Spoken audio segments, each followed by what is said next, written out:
Hey guys, today we're going to talk a little bit more about the Elemental Shaman opener for 10.1 once you have the full 4-piece tier set. Now I did already talk about this a little bit in my full single target lightning raid guide that I made, but we're going to get a little bit more in depth here and then talk about some forbidden tech, because I don't suggest doing this if you're still trying to come to grips with how this build plays, and if you're still struggling with the opener as is, then I would not suggest adding this on top of it. This is just a way to squeeze out a little bit more damage out of your opener if you're using the Gambler opener like I showed in my video. And it is called the Gambler opener just so we can stay on the same page in terms of what we're calling it. So basically what this involves is you're using your Stormkeeper in the pre-pull, which will sometimes result in a situation where you use up all of your Frost Shocks in the pull, which means that you have this big stretch where you don't have any electrified shocks covering your target for a big period of time. So we can go ahead and review that here. So this is just the normal Gambler opener, and we'll just re-review it so we're all on the same page here. So using Stormkeeper pre-pull, and then 3 seconds before we pull, using our Storm Elemental into our Ice Fury, Flame Shock, Frost Shock, Lava Burst, Lightning Bolt 1, Frost Shock, Elemental Blast, Lightning Bolt, Frost Shock, and then here's a bad situation. We didn't generate enough Maelstrom up to this point, so we have to use the 4th Frost Shock here just to get enough Maelstrom. And then another Lava Burst, Elemental Blast, and then Lightning Bolt. And here's the issue that some people have with the Gambler build. As you can see here, Electrified Shocks is falling off the target, but then my Ice Fury is not coming back up for another 12 seconds. So here we just have to deal with just not having that Electrified Shock debuff up and not having any way to get it back for a good amount of time. And this pull right here is, again, this is probably like a worst case scenario type pull, but this is without Lust. If you have had Lust going on, then this would have exacerbated that problem, because extra haste doesn't generate you more Maelstrom, it just gets you through the rotation faster. So the gap of that coverage of the lack of electrified shocks would have been even longer. So this is where that Gambler opener just sometimes doesn't pay out, because we just don't have that coverage, but it does allow us to get the Stormkeeper on cooldown faster. So now we're gonna figure out a way to alleviate some of that issue with that opener by using what I'm calling some forbidden tech here. So the way that works, let me go ahead and pull that up now. The way that's going to work is it works the exact same as it was before, but we're going to do something different here. And you're going to be noticing, or maybe you won't be able to notice, but what I'm going to be doing is staring at my weak aura that's tracking my 2-piece. And this is going to be very important. So this is kind of a best case scenario, but this is what it's going to look like. We use that Stormkeeper pre-pull. 3 seconds before the pull, I'm going to drop that Storm Elemental, Ice Fury, Frost Shock, Lava Burst, Lightning Bolt, Frost Shock. So far it's exactly the same as what it was before. Elemental Blast, and then following that up with the Lightning Bolt, but I'm staring at this weak aura. Just keep that in mind. So what we can do here is, after this Elemental Blast, I have 0.3 seconds, and I am doing this in real time, 0.3 seconds of this weak aura, so I know that it's about to proc. If I use my Lightning Bolt the second that I had used my Elemental Blast, it would immediately proc. However, because it's so short of a time, I'm going to hold this just a little bit longer for it to reset. And now it's at 5 seconds. I use my Lightning Bolt, and now it's not going to proc again for another 4 seconds. I can now spam cast Lightning Bolts out. Again, I'm still staring at this because I don't want to accidentally eat it. Another Lightning Bolt, one more Lightning Bolt, and now it procs. I have now generated even more Maelstrom, and I still have 2 charges of Frost Shock left. Meaning now I can go back into that combo, Frost Shock, Lava Burst, Elemental Blast, Lightning Bolt, and I still have one more Frost Shock, Lightning Bolt, reapply my Flame Shock.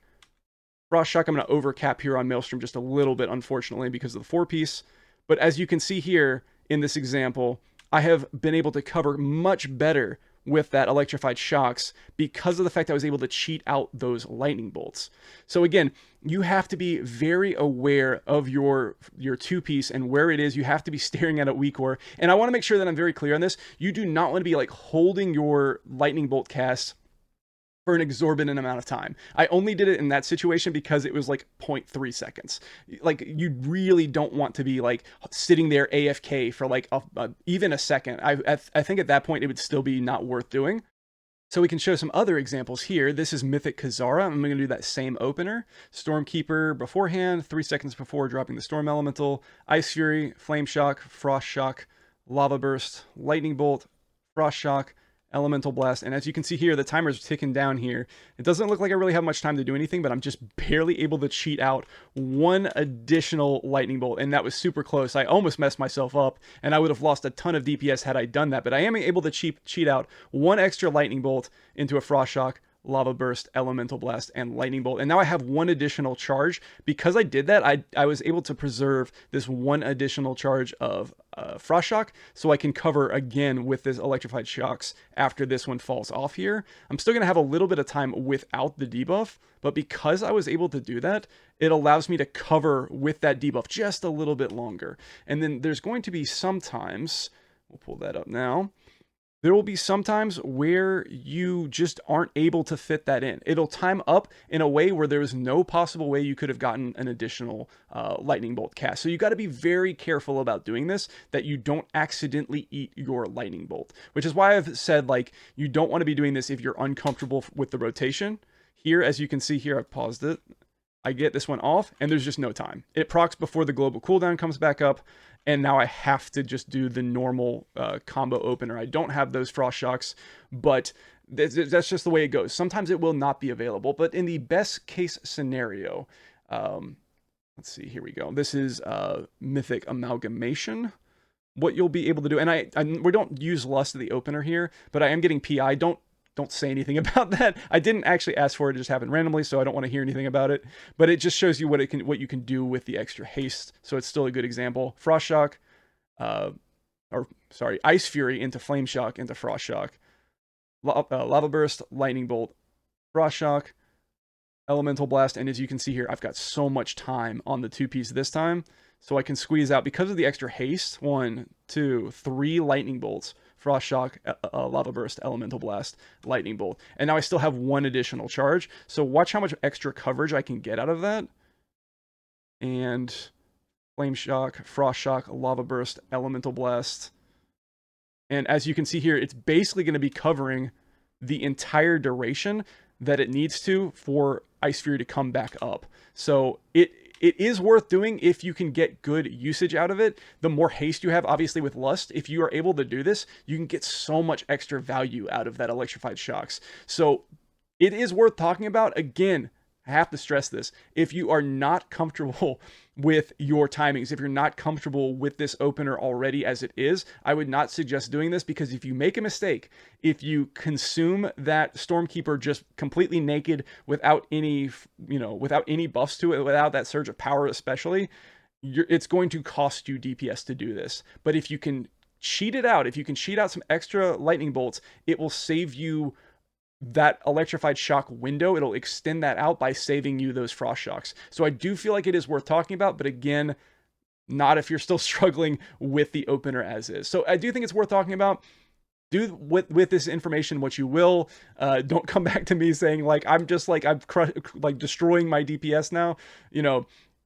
Just don't do it if it's too much, but I do think it's worth talking about, because it is a way to make the Gambler opener much better in terms of its damage, because you're not worrying as so much on the RNG of, if you're getting overloads, you're now adding an extra level of RNG of how much time you have left before your 2-piece procs, which does actually help make this opener just that much better. So I do think, like I said, I do think it's worth talking about. But yeah, if you have any questions or comments, please leave them in the comments below. I stream at Twitch at twitch.tv/Ridmark, so feel free to go check me out there as well. Other than that, guys, that's pretty much it for today, and I will see you in the next video.